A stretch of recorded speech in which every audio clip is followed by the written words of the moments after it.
like an orgy in a sense. This sort of massive amount of sort of love making that's going on of one couple. That's perfectly easy. I mean, we all do that almost today. I mean, again, imagine this on the nursery wall, and then they go, "Oh, Mummy!" So again, don't do it if you got an option, if it's not too late. People wanted to, because it does appear to be kind of a sermon, if you like, against this sort of thing, but you're sort of wallowing in it, more gusto than disgust, somebody said about something else. And people wanted to actually illustrate the beliefs of something called the Brethren of the Free Spirits, which was a kind of heretical sect. They were called the Adamites, that was their other name, and they were very popular in Brabant, which was Bosch's area. And their central notion ought to be that we should imitate the pure life of Adam and Eve before the fall.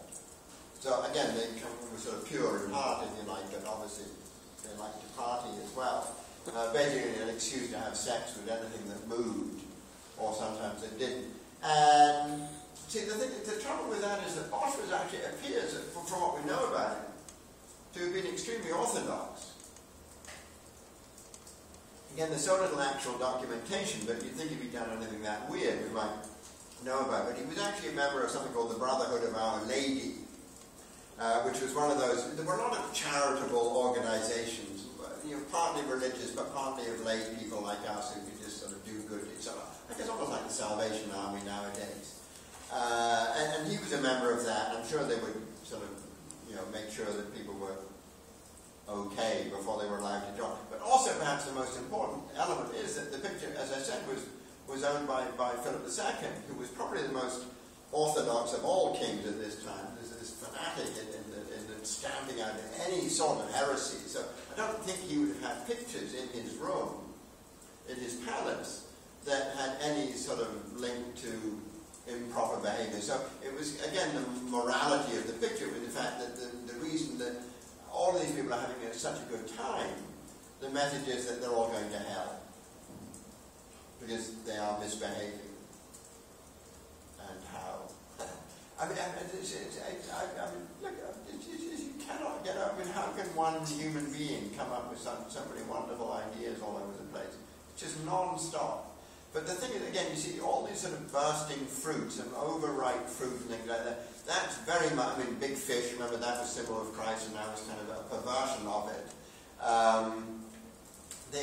All these sort of strawberry-like beings here. This one was, I love this, because he's picking all the little bits of fruit and have a load of my strawberry, sort of perking up a bit there. It's quite funny and witty in some ways. But the fruit itself, the fruit and or flowers and everything, as I said, it illustrates transience. Because, yummy. 5 minutes later, you've got wrong, it's gone. So that transient quality of sensual pleasure, as opposed to the permanence of spiritual delight, I guess you could say. That's sort of a good thing in here. And that's actually a pretty accurate looking dromedary type camel thing. Not sure how accurate that is.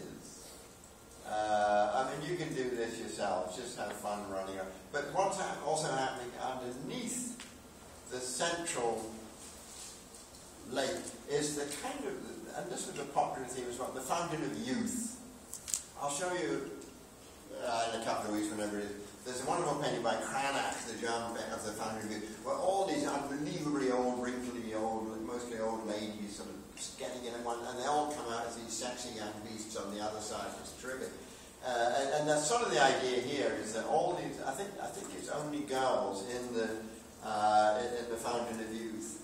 I should also say that the idea of the garden of Earth, gardens had brought with them the sort of the romance of the rose, all the medieval love poems and things like that. That always took place in gardens. That's where lovers met, under the fruit trees and next to the rose bushes and things like that.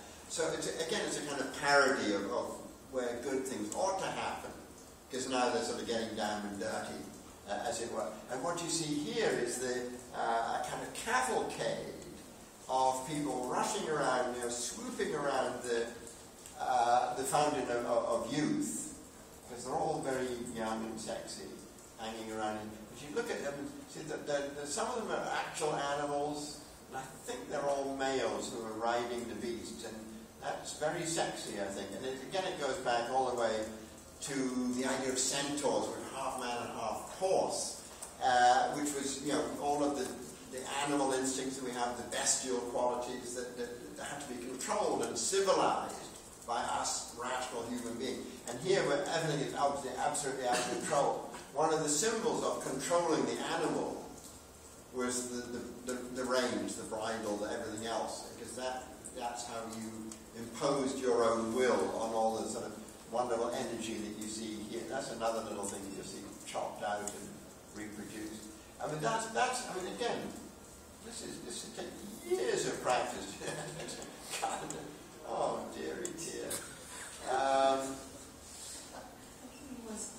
If any of you can do any of this stuff, we should have a little, showtime after the lecture. You could come up on the table here.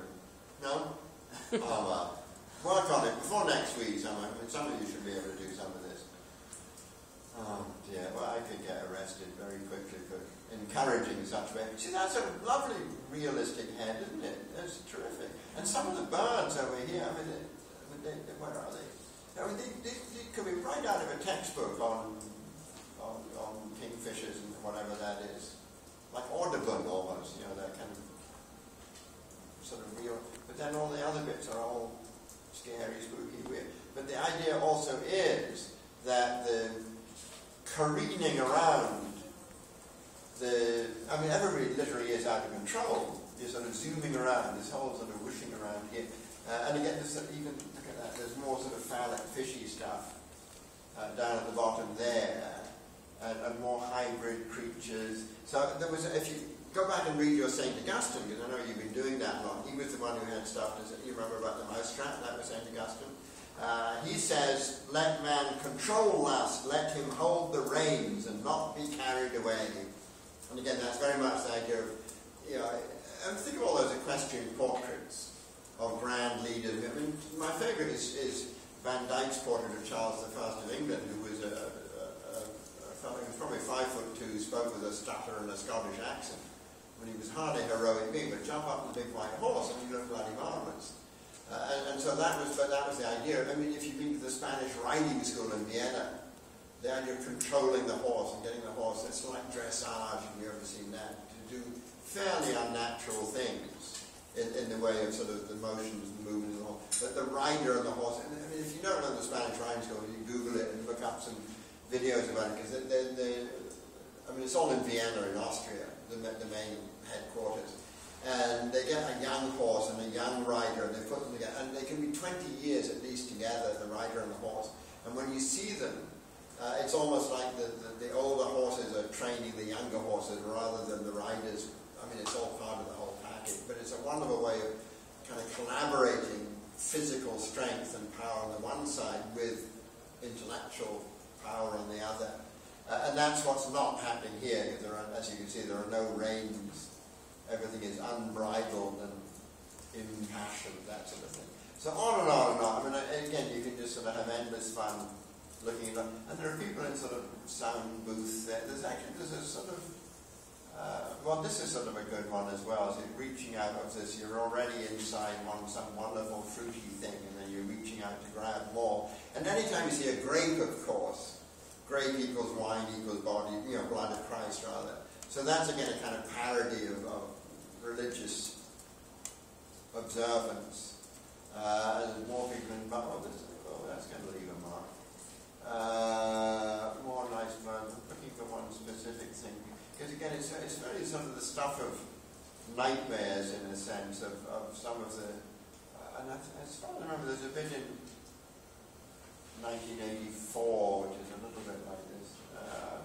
There's a sort of a fellow inside, he's sort of encased, but there's a kind of a glass funnel with a rat heading in, and you know that in about 3 minutes the rat's going to gnaw his face off. That's always a good one. Anybody see any rats gnawing faces off? Well, that's something for you to do over the long weekend. It's not this weekend, is it? This week? No, it's next weekend. It's a long weekend, is it? Oh, there, look, there it is. Yep. And I find that really quite scary. Maybe it's just me. But again, you can't get bored looking at this, I don't think, because it's just so damn clever. So anyway, that's the inside, which, as I say, it has the appearance of being kind of friendly and nice and welcoming and everything else. Jolly good fun. But yeah, I don't think. I should also, all the black people, I mean, that's the argument, this is black magic that's being illustrated there. I think you might get a bit more subtle than that somehow. But anyway.